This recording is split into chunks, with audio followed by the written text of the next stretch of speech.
أعوذ بالله من الشيطان الرجيم. بسم الله الرحمن الرحيم.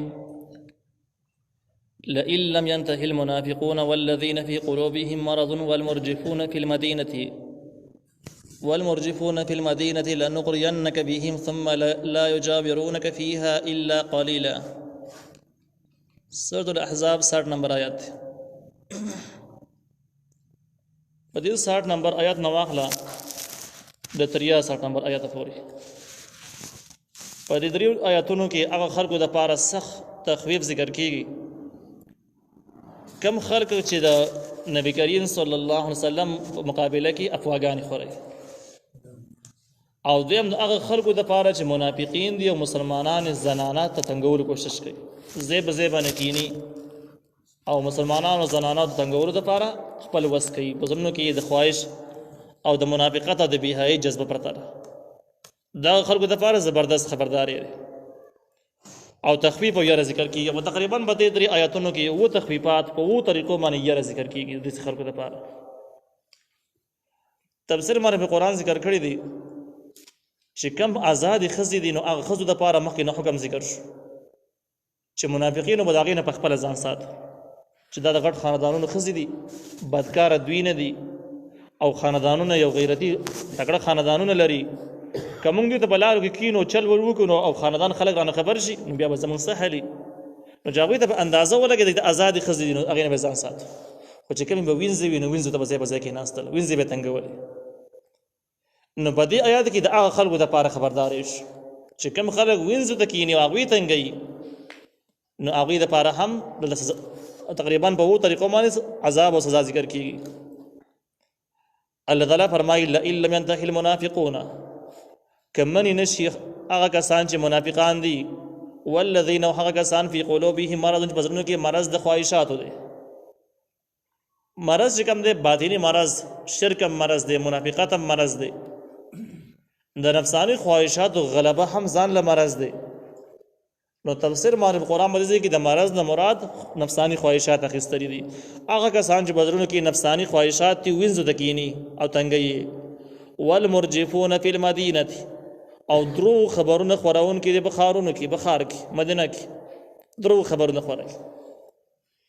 د اسلام په مقابله کې یا به څومره جنگونه چې په دنیا کې روان دي، یو ښکارا جنگي بل چې کم دین او پټ جنگي. پټ جنگ کې زبردست افواګان رواني او دې ته افواګان ویل کېږي. د افواګانو ځان له یو مهمه د خپل اداري خپل خلک درو خوري، د مسلمانانو خلاف بدګمانیان جوړول خورول، د دشمنانو د رعب او د غلبې قیامولو د پاره او د هغوی سره خلکو د همدردۍ حاصلولو د پاره ځان له افواګانې ګډي خلک لګیایي په کرایي باندې په دیاړۍ باندې کار کوي.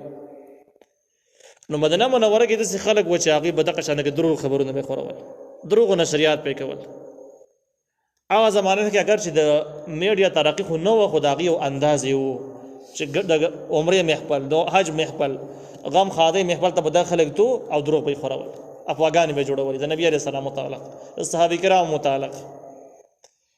نو الله تعالی وایي چې منافقین خلک او د کومو خلکو په زړونو کې چې نفساني خواهشات او غلبه موجود د پردو زنانو ته کینی، او هغه خلک چې د دروغ خبرونه خوري په ښار کې که دوی وایي منې نشو، دا درې قسمه خلک منې نشو. لنغرینک بهم زه به خامخا مسلط کوم تا لره په دوی باندې، په دوی باندې به تا مسلط کوم، د جهاد په لاره باندې به دوی سمې او دوی به ستا به دوی باندې تسلط او غلبه راځي او دوی ته به شرعي سزاګانې اوري او ته به ورکړي. ثم لا یجاورونک بیا به دوی وخت تېر نه کړي ستا سره فیها په دې مدینه کې الا قلیلا مګر لږه زمانه، لږ وخت به تېر کړي. هغه لږه زمانه چې دغه زمانه د معاهدې ده چې د جهاد حکم به راشي، تا ته به حکم وشي چې ته دغه خلکو سره جنګ وکړي. جنګ منځ کې به دوی معاهدې کوشش کوي، کافرانو نه معاهدې کوشش کوي، ځکه چې یو دم هغوی جنګ دپاره دومره منظم نه دي. نو تا سره معاهده وکړي چې دونه ټایم پورې سره ګزاره وکړه او دومره ټایم نه بعد به یا موږ د علاقه پرېږدو زه به دې او یا به اسلام قبول او دوه خبرې دي. نو دغه د معاهدې ټایم خو به تا سره تېر کړي، خو دې نه اخوا تا سره نور ټایم تېرولی نه شي، بیا به د دې علاقې نږدې ملعونین دوی به دوی باندې لعنت کړی شوی دی. دا د الله تعالی د رحمت نه لري وتلی خلک دي. کم خلک دغه درې قسمه خلک چې منافقت کوي، ښکاره باندې مسلمانان ظاهري ځان پټ نه دي، اسلام سره مینه نشته، اسلامي احکام او شعائرو نه نفرت لري، منافقان دي. هغه خلک چې بزرونو کې د نفسانی خواهشاتو غلبه دومره ډیره ده چې د مسلمانانو زنانو احترام یې هم پزره کې نشته، هغې ته هم کینی او د نبی علیه السلام خلافو پراپګنډي خورایي جوړایي خورایي افواګانې جوړایي خورایي. نو دغه خلک چې کم دی نو ساسه بدنه کې بیا وخت تېرولی نشي. الله تعالی وایي ملعونین دوی باندې لعنت کړی شوی دی. اینما ثقفو چرته هم چې وموندلی کشي اخذو دوی به نیولی کېږي وقتلو وجلی کېږي به تقتیلا په وجلو سره. یوازې په علاقې پرې ښودلو تېښته باندې هم کار نه کېږي چې دغه لوی سنګین جرایم یې وکړل، دغه جرایم نه وروسته که د علاقې مدني نه وموځي په نورو ځایونو کې هم د دې دپاره حکم دا دی چې چېرته موندلی کېدل دوی به نیولی کېږي او وجلی کېږي به. سنت الله فی الذین خلوا من قبلو، دا طریقه د الله تعالی ده په هغه کسانو کې چې تېر شوي د مخکې د دې نه. یعنی دا نظام چې کم خلک د مسلمانانو زنانو تنګولو خواري کوي، د پیغمبر یا د اسلامي احکام او شعایرو خلاف پراپګنډي خوري، د مسلمانانو د اتحاد او د اتفاق د ختمولو دپاره د فرقواریت دپاره افواګانې جوړوي. نو دغه خلک چې کوم دي د مخکې نه نظام را روان دی او طریقه د الله تعالی را روانه ده چې دې خلکو د سزاګانې ورکړي دي او ورکوي یې ده. کله په دې باندې آسماني عذابونه راغلي دي، کله په دې باندې الله تعالی پیغمبران او د یاره پیغمبرانو نایبان مسلط کړي دي او د جهاد په لاره باندې دوی له سنګینې سزاګانې بیا ورکړي دي. نو وایي دا طریقه د مخکې نه را روانه ده، نوی قانون نه دی چې ګنې په دې زمانه کې د نبي علیه السلام مخالفت وشو یا دغه دوه قسمه جرایم وشو درې قسمه، نو اوس بس عذاب پرې راځي سزاګانې به ته میلاویږي. دا نوې خبره وایي، نوې خبره نه ده، د مخکې دغه نظام د سره روان دی. ولن تجد لسنت الله تبدیلا، ته به بیا نه مومې د الله تعالی طریقې دپاره بدلېدل. د الله کوم نظام چې بدلېږي نو دغه جرایم چې چام کول دغه سزا او دغه طریقه ده، بس دغه قیامت پورې دغه شان جاري. یسألک الناس عن الساعة، تپوسونه به کستانه خلک په باره د قیامت کې. دا هم زجر دی هم تخویب دی د منافقینو دپاره. کله چې منافقینو دپاره پر دریو آیاتونو کې سزاګانې ذکر شولې او سخت تخویفات راغله په وو طریقو باندې چې دا کسان به د الله د رحمت نه به لري، مدینه کې به تاسو سره نور پاتې کېدی به نشي، دا به دې ځای کې نه ځي، دوی به نیولی کېږي وژلی کېږي به. نو د دې خبرو او دا طریقه د مخکې نه د الله تعالی را روانه د نوې خبره هم نه ده. نو دې ځای کې منافقین یو چل شروع، منافقینو به ویل چې زه ټیک شو که دا ځوابونه یقیني نو دا راته ووایي چې د قیامت کله دی، موضوع به بدلوله. دې دپاره چې اوس داسې موضوع راونیسي چې د هغې نقد جواب به ګنې دوی خیال دا و چې نقد جواب د نبي علیه السلام سره نشته دی، ځکه د هغې ټاکلی تاریخ خو چاته نه دی معلوم. نو موږ تپوسونه کوو چې هغه ستاسو را دین رښتونی دی او صحیح دی، وښایي قیامت کله دی، څو میاشتې څو کلونو ته پاتې شو، په کوم تاریخ باندې به قیامت راځي. نو دې سبا نبي علیه السلام به چپ شي، هغه ته جواب به معلوم نه وي او زموږ هغه تخویفات چې کوم دي به ورک شي، د هغې بحث به ختم شي.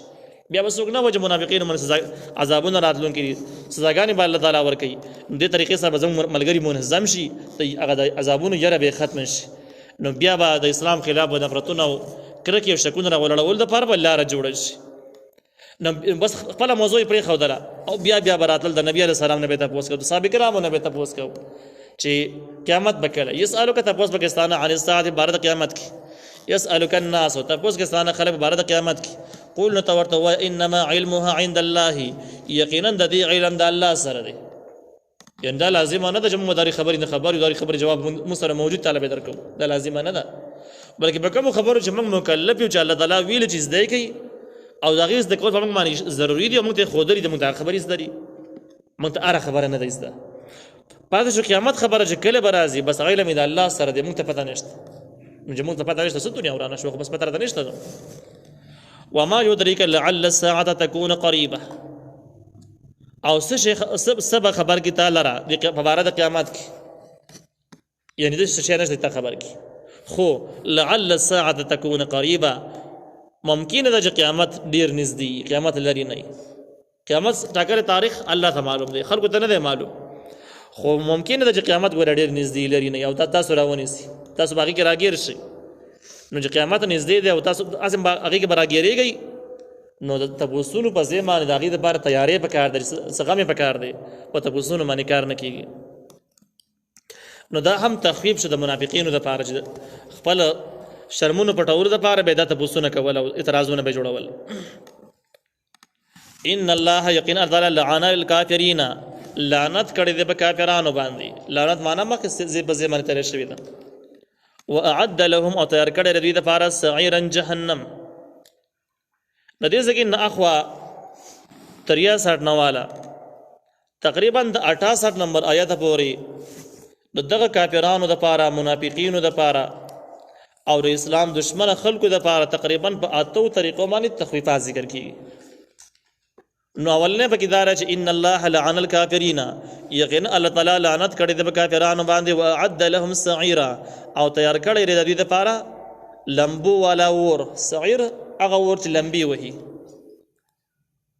سعير په معنا د جهنم سره مرادي سعير په معنا د لمبو والا ور سره مرادي جهنم کې دنه بل ډېر قسمونه دي د تفقیدی بیا خالدین فیها دی به همیشه بده کې ابدا د همیشه د پاره لا یجدون دی بنمونی ولیا یو کارساز یو ملګری چې ځان جاغه اخلاص کی ولا نسویر او نه مدد کوون کې څوک سره مرسته وکي یوم د هغه ورځ د تقلب چې اړول رړول بشي وجوههم مخون د دوی په نار په ور کې لکه څنګه سړی وغه خبره تای یا بل شي په ور کې ورته ډډی په ډډی کوي د سی په دوی هم د ور کې ډډی په ډډی کیږي اړول رړول بشي مخون د دوی په نار په ور کې یقولون دی بوای یا لیتنا افسوس زمونږ د پاره اطعنا الله چې مونږ تابعداري د الله کړی وي او اطعنا الرسول او تابعداري د پیغمبر هم کړی وي البته ارمانونه بیا وکي وقالو او دی بووي ربنا ای رب زمونږه ان یقین مونږه اطعنا تابعداري کړی و سادتنا د خپل